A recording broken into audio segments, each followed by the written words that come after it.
Hoje nós vamos falar de religião, de espiritualidade, mas de uma maneira diferente. Vamos conversar um pouquinho sobre isso, tá?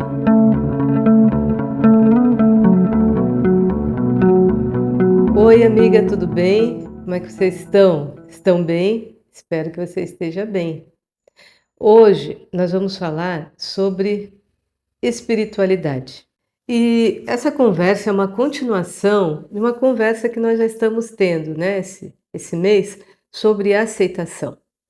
Então, nós dizíamos que há muita sabedoria em você aceitar os fatos da vida que não podem ser mudados, como a velhice mesmo, o nosso envelhecer, algumas doenças, o nosso corpo, algumas doenças pré-existentes, congênitas, né?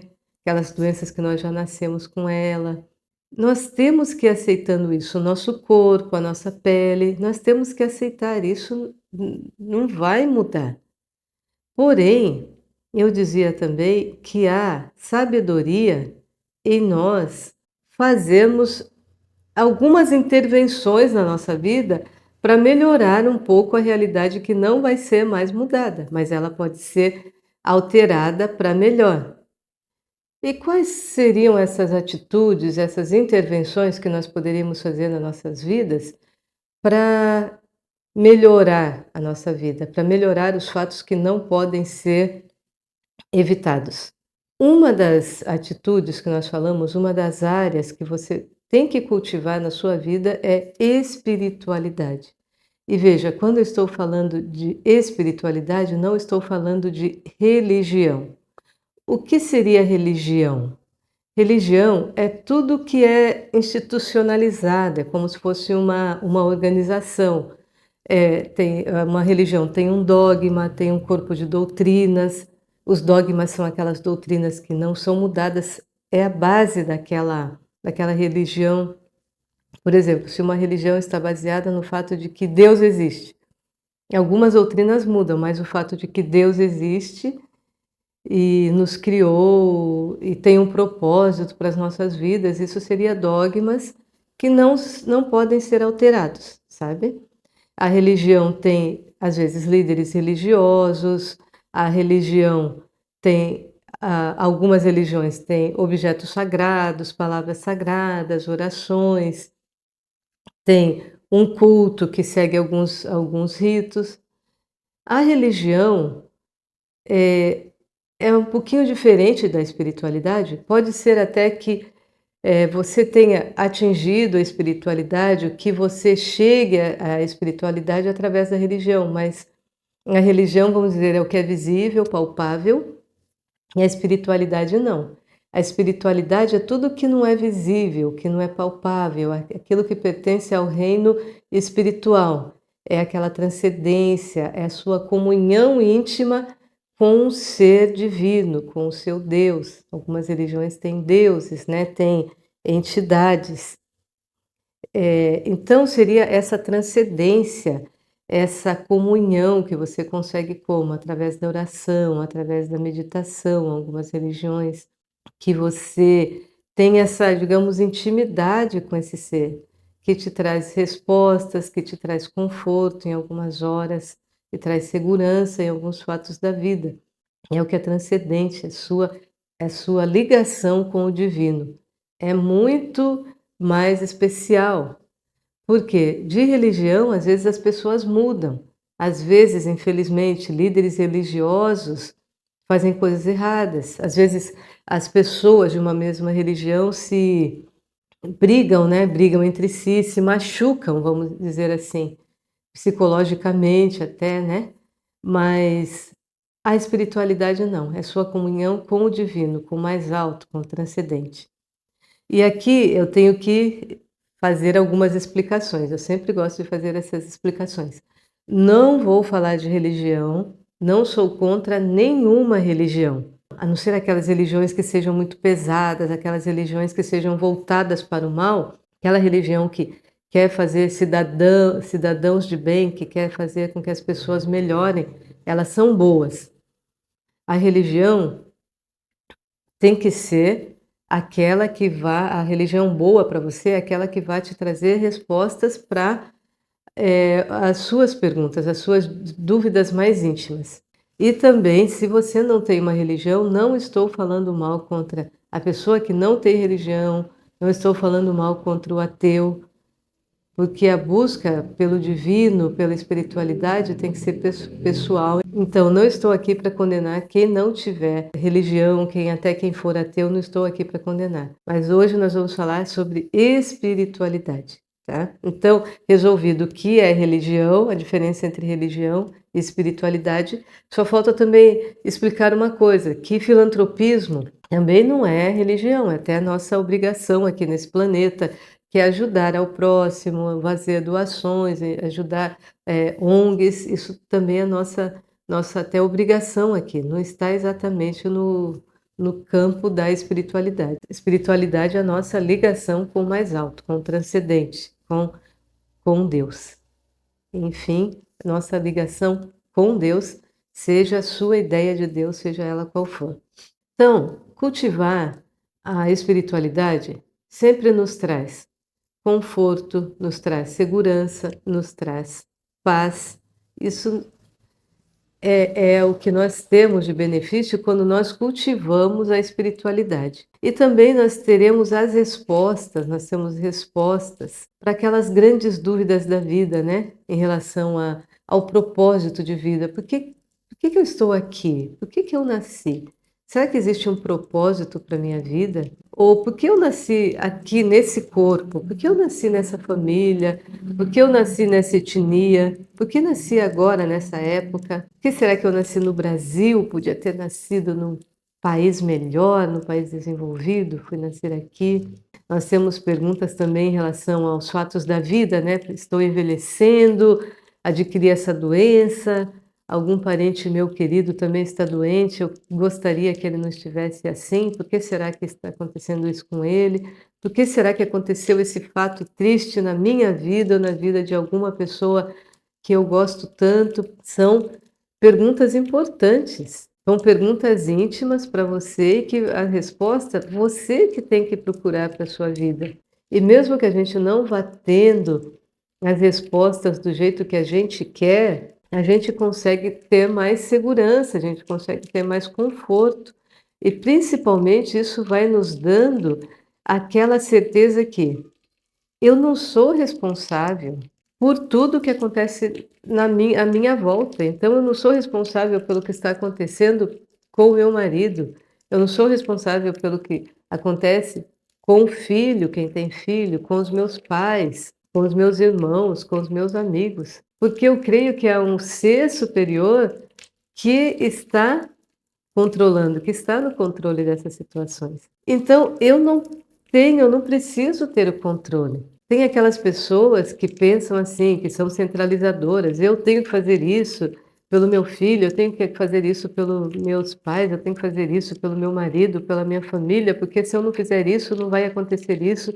É como se a gente como se nós fôssemos um malabarista que tenta equilibrar todos aqueles pratos, né? Sabe, malabarista que vai jogando um monte de bolinhas ou pratos para cima e tem que ter o controle de tudo. Nós não somos assim. Nós temos um ser que nós acreditamos que nos criou e criou os outros também, e que ele sim, ele tem o controle de tudo, nós não. Nós não temos o controle de quase nada. Nós sabemos o que nós estamos fazendo, nós sabemos o que nós queremos fazer, nós planejamos, nós temos métodos, temos muitos planos para as nossas vidas, mas o controle do que vai acontecer daqui a um minuto não é nosso. É esse ser transcendente, esse ser poderoso, esse ser amoroso que nos criou, é que vai controlar isso que vai acontecer com a gente. E mesmo que, como eu falei, mesmo que a gente não vá obtendo as respostas, só o fato da gente fazer as perguntas já nos ajuda, já nos traz conforto. E também nós temos aquela certeza de que, quando nós não temos as respostas, de que aquilo que está acontecendo é para o nosso bem. É como diz uma música, quando nós estávamos na Covid, que aí aconteceram várias situações tristes, provavelmente, vocês perderam pessoas queridas, parentes, como eu perdi parentes queridos, amigas queridas, amigos queridos que se foram, e a gente não tinha respostas, mas tinha uma música muito bonita que fala assim: eu prefiro confiar sem compreender. Mas como? É uma fé cega, então eu vou confiar que as coisas estão acontecendo, e eu vou aceitar cegamente? Não, não é isso. É como um pai querido que pega uma criança pequena e leva para vacinar, né? O pai vai pegar aquela criança pequena e vai levar para vacinar. Uma vacina, imagine uma vacina que seja dolorida. Então, aquele pai está causando uma dor naquela criança. E aquela criança vai com o pai, chora, esperneia às vezes para não ir. E quanto mais ele vai crescendo, quanto mais ele for ficando maduro, mais ele vai entendendo que aquilo que o pai fazia era por amor. Ele não fica com raiva do pai. Ele sabe que o pai o ama. E as atitudes que o pai está tomando é para o bem dele. Em algum momento ele vai saber. A resposta daquilo ele vai ter quando ele for bem adulto. Por quê? Porque daí ele vai ver os resultados aqueles atos do pai dele. E aqui eu tenho que também esclarecer um outro ponto. Cultivar a espiritualidade não quer dizer que você nunca vai precisar de um profissional um psicólogo, um psiquiatra, um neuropsicólogo. E nem o fato de você ir procurar um psicólogo, vamos dizer que você está fazendo terapia e tal, isso não quer dizer que você precise da espiritualidade. São duas áreas diferentes. Então, você pode sim, se precisar, ir ao psiquiatra, ir ao psicólogo, se precisar tomar remédio. Sempre que eu estiver falando aqui, é o que eu falo, sempre que eu falar aqui de depressão, de tristeza, de situações assim da vida, eu não estou falando de doenças.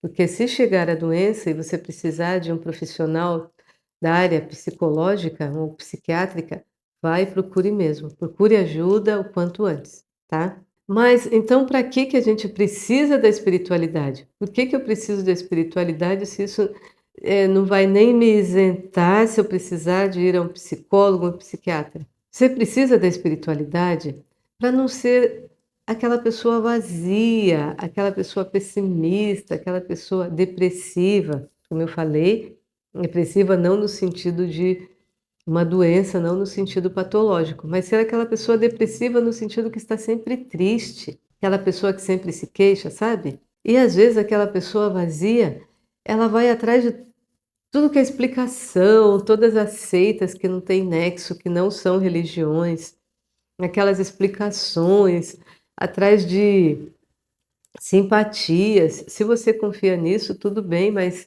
as pessoas que cultivam a espiritualidade, elas têm uma fé maior na vida, não precisam ficar atrás de tudo isso. Mesmo sabendo que a espiritualidade não vai te livrar dos problemas, é como se fosse um amigo que vai te ajudar nas horas difíceis da vida. É como se eu falasse assim: eu tenho que ir para um outro país o ano que vem. É um país difícil, é um país hostil, condições climáticas diferentes dessa, outra língua, outros costumes, eu não sei nada. Vai ser uma situação muito difícil para mim.